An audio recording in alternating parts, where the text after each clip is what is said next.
د جنوب انسان خوب بغیر د غسل نوی جایز دی. عمر بن خطاب رضی اللہ عنہ پیر د پیغمبر صلی اللہ علیہ وسلم نه تپوسو کو ایرقد احدنا وهو جنوب یا رسول الله په من کې یو سړی به سملاستی شي او د کیدی شي چې کله د جنابت په حالت کې رسول الله صلی نعم او اذا توضا احدكم فليرقد وهو جنوب. تاسو کې چې یو سړی کله چاردام کې او د سو کې جوبې د کیږي نه اصلته یو سوال سره کې راځي چې یو سړی د جنابت په حالت کې د پیغمبر رضی الله او د سو کې دی او د څه فائدہ ده؟ نو جواب دا دی بعض روایتونو کې راځي چې دا نیم طهارت دی نیم غسل دی. نو هغه جنابت څه شو؟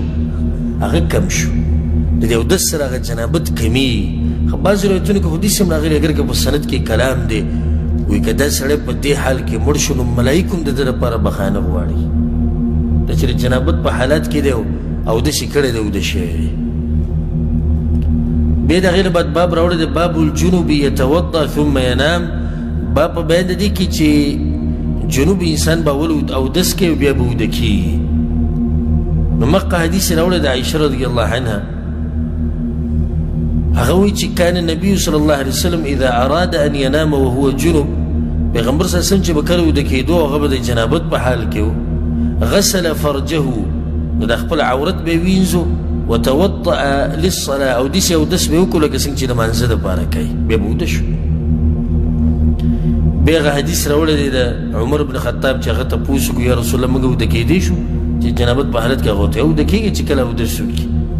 د هغې نه بعد دغه حدیث هم دقه دی خو په هغې کې صرف دومره دي چې پیغمبر صلی الله علیه وسلم عمر بن خطاب ته وی توضأ واغسل ذکرک ثم نم وی اودس کوه او د خپل ذکر او عورت وینځه او بیا ویده شه. نو فایدې یې د ساتئ جنوب انسان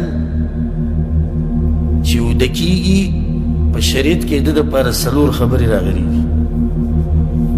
اولنۍ د ټولو نه غوره طریقه دا ده چې یو سړی د جنابت په حالت کې او دی بیا ویده کېده غواړي نو غسل دې وکړي ویده دي شي. دا څه ده؟ ټولو نه غوره ټولو نه اعلی. دویمه مرحله اودس دې وکړي ویده دي شي. دغه موږ سره څو حدیثونه تېر شو ټول دغه مسله کې اودس دې وکړي ویده دي شي. خو پیغمبر صلی الله علیه وسلم دا دواړه یې کړي دي.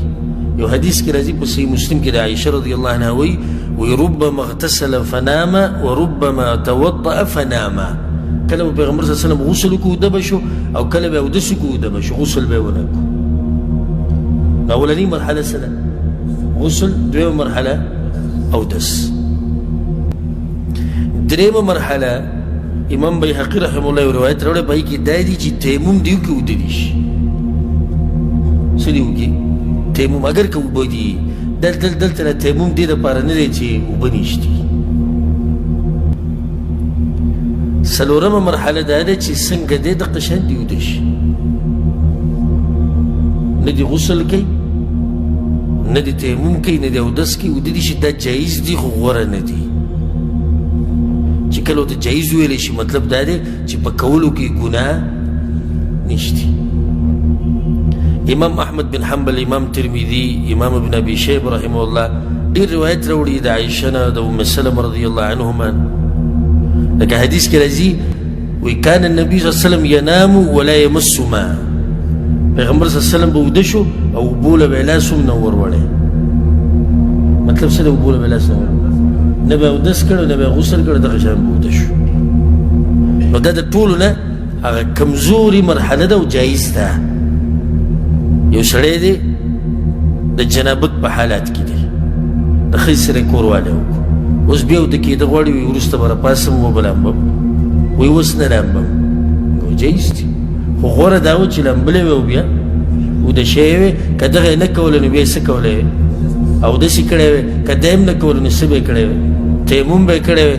نو که دغه څلورمه مرحله کوي نو دا جایز ده. خو غوره دغه ټول نه اولنۍ بیا دویم بیا درېیم بیا داسې راځه.